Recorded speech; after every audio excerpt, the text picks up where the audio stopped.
د کندوز والي الحاج مولا نثار احمد نصرت دشتیرچی ولسوالۍ ته د خپل سفر پر مهال د دې ولسوالۍ له سیمه ییزو چارواکو اوسیدونکو او قومي مشرانو سره د لیدنې پر مهال له سیمه ییزو مسؤلینو وغوښتل چې د دشتیرچی ولسوالۍ د خلکو ستونزو په هوارۍ کې پاتې رانشي او دوی ته د پر وخت او ګټور خدمتونه وړاندې کړي. بل لور ته بیا والي له خلکو سره ژمنه وکړه چې د دوی ټولې ستونزې به په منظم ډول حل کوي او اسلامي امارت په دې برخه کې خپلو ژمنو ته ژمن دی. نن ضرور ده چې ټول ولس ورسره ملاتړ وشيږي،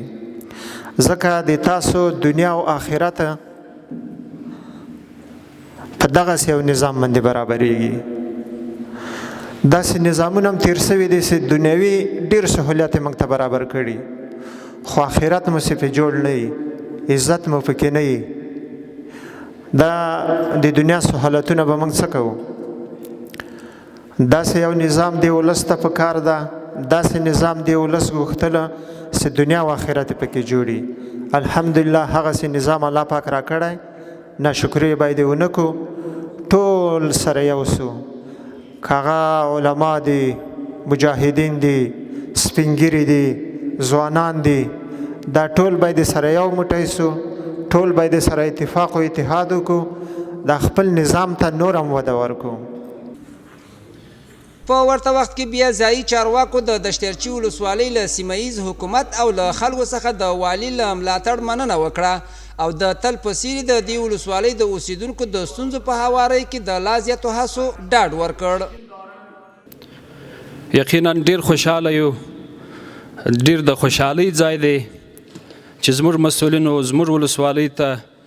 یوازې او یوازې د دې لپاره چې زموږ د ولس سره د نږدې وویني، د هغوی مشکلات واوري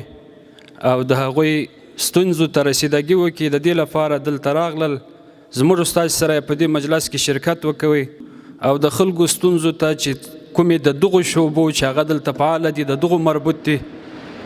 چې هغه یا ولسوالي ده او یا قومنداني ده یا د استخباراتو مدیریت دی او یا داسې محکمه ده حقوق دی، ټولې شعبې چې دلته فعاله دي چې کوم د دغه ولس کومې ستونزې او مشکلات د دغو شعبو مربوط راځي، انشاءالله العزیز موږ په وخت سره کوشش کوي ټول مسؤلین چې دغو ستونزو ته رسیدګي وکړي او انشاءالله العزیز رسیدګي هم کړې ده. د یادونې وړ ده چې د دې سفر پر مهال والي د یو شمېر دولتي ادارو ورځني فعالیتونه او خلکو ته وړاندې شوي خدمتونه هم وارزول او د لا خدمتونو په وړاندې کولو یې ټینګار وکړ.